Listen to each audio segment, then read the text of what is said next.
Guys, it's Mr. G back at it again with some tips on essay writing. And so today we're going to be looking into how to write a historical argumentative essay. And so many of you guys might know how to write an essay you've learned in your English classes or in ENC 1101. But it's important to think, like, why do we write? Right? When it comes to history in particular, history is based on the written word. So David McCullough said, writing is thinking, and to write well is to think clearly. That's why it's so hard. And he knows something about writing. He's written a number of books, like this one on Theodore Roosevelt, and many others like 1776, A History of the American Revolution. And so when we as historians look at why we are writing, we are trying to construct an argumentative essay in order to convince our audience based on the sources we have read. And so when we look at our prompts are usually asking us to look at what we've learned in a critical light and ask us to take a stance on one side of the argument or another. And so these essays are persuasive, and they should do more than just inform me about something. When it comes down to it, you know, as your history teacher, I already know what it is that you guys are learning. Right? I just want to see through your arguments how well you understand what you've learned and how you can put your own spin on what it is that you've learned. And so when it comes to writing your essay, you definitely need to pick a side. All argumentative prompts will pose a question that will need to be answered. And so you want to make sure that you answer that question clearly. You can't be very wishy-washy with your thesis. Your thesis or your main argument needs to be very clear. I should not have to guess what you are arguing. I tell this to my debate students, I tell this to my English students, I tell this to my history students as well. I should not have to guess which side of the prompt you are on or what it is that you're trying to argue, if it's an open-ended prompt, right? Now, sometimes you can insert a counterclaim in there, and you could take the opponent's side and say, well, some people will argue or criticize this, and that's fine. You're welcome to state the opposition, but that shouldn't take away from what you are arguing. I shouldn't have to guess. And so when we talk about structure, right, all essays follow pretty much the same structure. You're going to have an intro of some sort, you're going to have a body to the essay, and you're going to have a conclusion. That's just how it works. Right? And most high school essays, they'll be about 5 to 7 paragraphs, depending on the subject, depending on your sources, depending on how much information you have. And so how many body paragraphs you have will depend on how many arguments and how many details you have for those arguments. I typically say that if you have more than one quote for an argument, you should have more than one paragraph for that argument. Ideally, you want to have one quote per paragraph where you really break down that idea very concisely, but we'll get more to that when we talk about quotes. Right? You might have 2 really strong arguments instead of a third argument, right? I mean, I know English teachers love their 5-paragraph essays, right? But if you have 2 really strong arguments at 1 or 2 paragraphs apiece, you're still going to have a nice long essay, even if you only have 2 strong arguments. Right? And so the number of arguments you have does not necessarily equal the number of body paragraphs you have. Like I said, your evidence is really going to drive that forward. If you have 4 or 5 great quotes, you're going to have 4 or 5 body paragraphs. That's just how it is. And I think you guys will find that once you learn the structure of how to break down these quotes, once you learn how to build upon them, you'll find that it's very easy to really construct a great essay. All right, so when we're talking about structure, let's talk about what these 3 parts do, right? Because I said everyone has an intro, everyone has bodies, and everyone has conclusions, right? The intro needs to tell us what is your thesis or what is your main argument. It also needs to introduce us to all your subpoints, all those little points that are going to back up that main argument, right? And so like I said, you could have 2, you could have 4, you could have 3. Whatever it is, make sure that you outline those in your introduction. I want to know, where are you going with this? Give me a little taste, give me a little preview of where it is that you're going with your argument. Your body paragraphs will expand on these points, right? You'll take that little nibble that you gave us in the introduction and you'll expand that into a whole paragraph, explaining your thinking, bringing in evidence to support your thinking, and really showing us, okay, wow, that this is a solid point. This does really support his main argument or her main argument, right? And then lastly, your conclusion is going to be a mirror of your introduction, right? That doesn't mean that you're going to copy it verbatim, but you're going to restate what your argument was, and you're going to assert that you've proven it through your arguments. You're going to say, look, my argument was this, and here are my points that I used to support it. And so, right, whatever your argument was, you're going to show that it has been proven, right? There's an old adage that we have in debate. Tell me what you're going to say. Tell me what it is that you want to say, and then tell me what you said, right? If you follow those 3 steps, you'll have a solid structure to your essay. All right. Now, when it comes to the writing process, a lot of people struggle with this. A lot of people will try to skip straight into the drafting process, and while it might work for some, I could tell you that for me personally and for many of my students out there, of which I've had hundreds over the years who have helped with their writing, the pre-writing and outlining phase can do wonders for you because it really does allow you to not worry about the structure so much as it is your phrasing at that point, right? Because when you pre-write, you're thinking of what is it that I want to say and how will I say it, right? This pre-writing is the brainstorming phase. You are thinking of what is my argument here and what are some points that I can use to support this argument, right? This is where you're sort of getting it all down. You're getting the ideas, you're pulling them out of the ether. You are coming up with what is my main argument here. Then you get into the outlining phase. You want to get these ideas down on paper and you want to organize them. What's the logical progression of your essay going to be? Do you want to start with your heaviest hitter and then have it wind down from there? Or do you want to build up to it, right?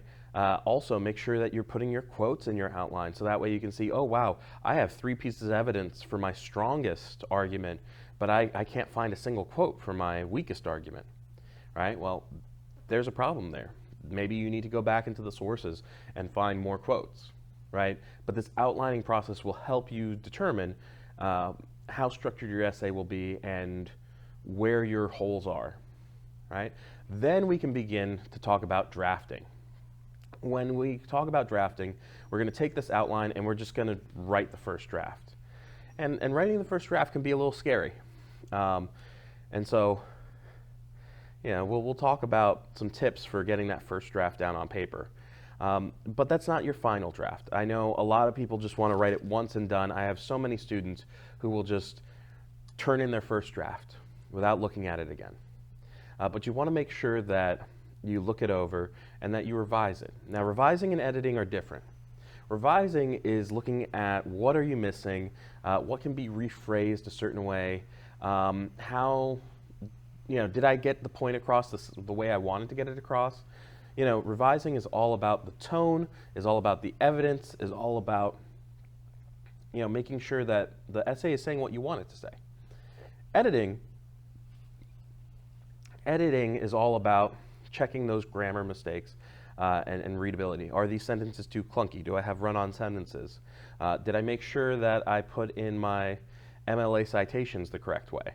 Or Chicago, whatever format you're using for this class, right? But whatever format you're using, you want to make sure that you are following those. You want to make sure that you're following those rules of style and that you have proper grammar in there, right? Then when you get to drafting, not only have you picked a side and you've narrowed your topic through research, you've gathered your sources and your evidence, you're now ready to give us the rough draft of your essay. And so when it comes to getting this rough draft out, you got to make sure that you go easy on yourself. There's a reason why we call it a rough draft. It's going to be rough. It's not going to be pretty. You're getting ideas on paper. I've always called it word vomit. Don't try to write it perfect the first time because you'll end up like SpongeBob in that meme where he's just wrote the word the, and he's got writer's block after that. Get the ideas out, and then you can always revise it afterward. That's why we have revising as a step. I can't tell you how many times I've written something for an essay at like 2 o'clock in the morning, thought it was like the best thing ever, and then I read it the next day with a fresh set of eyes and I go, man, was I asleep when I wrote this? I probably should have been asleep instead of writing this. And then I go and I rewrite it, and it sounds so much better the second time around. So if you're anything like me, which I imagine you probably are, it's best to just get the ideas out and then give yourself time to reprocess it and then look at it with a fresh set of eyes. All right, so when it comes to quotes, I know I mentioned them earlier, but it is so important. When you are writing your essay, again, history is based on the written word, and so that means how we use our sources is very important to how we write our essays, right? Whenever you're citing these sources, you want to include the source, right? You could put an in-text citation, like this one, Gutierrez 2020, right? It's great, like any English essay. It works, right? When it comes to how you want to introduce that quote, though, I always like to encourage diversity. That's why I have some ideas here. A lot of my debate students will say, according to, and my English students also follow after that, right? A lot of them will say, according to the author, or according to insert name here, or according to this agency. And that gets old after a while. And you get tired of writing it, I get tired of reading it. And so here are some interesting ways to change it up. You could say, in this story, the author states, or in this source, the author states, right? A profound quote from Socrates is blah, blah, blah, blah, blah. This theory is the work of Professor blah, blah, blah, blah, blah, who states, right? You could insert all of these and really make it more interesting, make it flow well with whatever it is. Don't try to force it. If according to works best, don't get all fancy. But sometimes these stems can really help you truly express what it is that you want to get across with this quote, right? And when we're on the subject of quotes, it's so important to not leave them hanging, right? A quote should never be left on its own. You shouldn't just insert a quote and then move on, right? And a quote should never, ever, ever, ever, ever, a quote should never be the last sentence of your paragraph. Don't you ever do that. Do not let a quote be the last sentence of your paragraph, right? If your quote was important enough to include in the essay, it's important enough to explain, all right? And what you need to explain is, what does this quote mean? Break it down in layman's terms. Break it down super simple for me, right? And also, that's not the only thing you need to do. You also need to show, how does it support your argument? So I made an example here. And so you can see that the quote is highlighted in yellow, my citation is highlighted in blue, and then my explanation is highlighted in red here. It says, used effectively, quotations can provide important pieces of evidence and lend fresh voices and perspectives to your narrative. UNC 2021, right? This states how important using quotations can be to a work, and exemplifies why students should explain the significance of their quotes. Boom, right? I explained, what does this quote mean? And then I showed how it supported my argument, right? And so you need to do this with every quote. It might get annoying, it might be tedious, but it makes your essay so much better. And it makes sure that, especially, I'm guilty of this too. Sometimes you think a quote is so great, and then I'm sitting there scratching my head going, why did you include this quote? Because I'm not seeing that connection, right? And sometimes I'll go back in my own essays and be like, why did I include this quote? It has no connection to my argument, right? And so having to sit there and break down what the quote means and how it connects to your argument not only makes the quote valid, but it also can help expose when you're just inserting a quote because it's a nice quote, but it has nothing to do with your argument, right? Making sure that you argue why it's important and why it supports your argument will actually make sure that it does those things. Because otherwise, you could put in a very nice sounding quote that has nothing to do with your argument, and you've been tricked because it sounds very nice. I fall into this trap too sometimes. I'll look at my research and my outline and go, now why did I pick this quote again? I mean, it sounds nice, but it's not actually useful. And so you want to make sure your quotes are useful. And a great way to do this is by thinking them through and arguing them here in your essay. One of the last things I'm going to touch on is plagiarism. Yes, this is still a thing. You know, the internet has made it both super easy to cheat and super easy to get caught cheating. So make sure you cite any direct quotation, any paraphrased ideas from your sources. Paraphrase is just you putting it in your own words, or any opinion, theory, or judgment that was not one of your own, right? This also goes for AI. A lot of people think like, oh, I could just have ChatGPT do my essay for me. I don't want to know what ChatGPT thinks. You know, I want to know what you think. I want to know how much of this information have you actually processed. I would rather accept a late essay that was written by you than an on-time essay that was written by ChatGPT or some other AI program. So make sure that you are the one doing your work and you're not just stealing the work from someone else or having a computer do it for you. So, if you have any trouble, if you hit a snag, here are some options for help. You can always ask or email me. I'm available on Band, I'm available through Canvas, I'm available through email.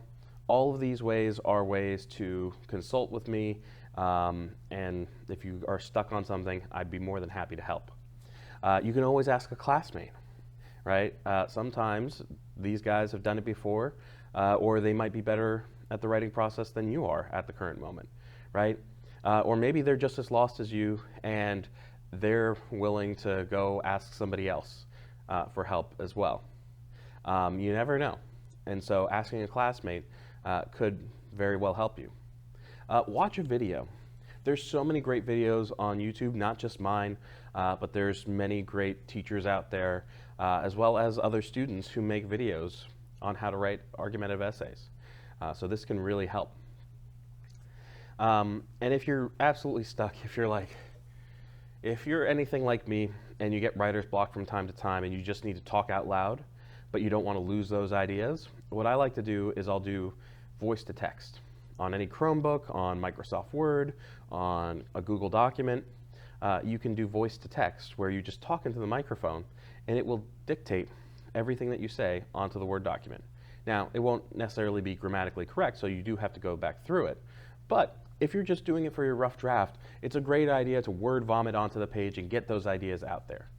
And so that's all I got for you guys today. I hope this has been informative and helpful, and I hope that it's helped make you a better writer and historian.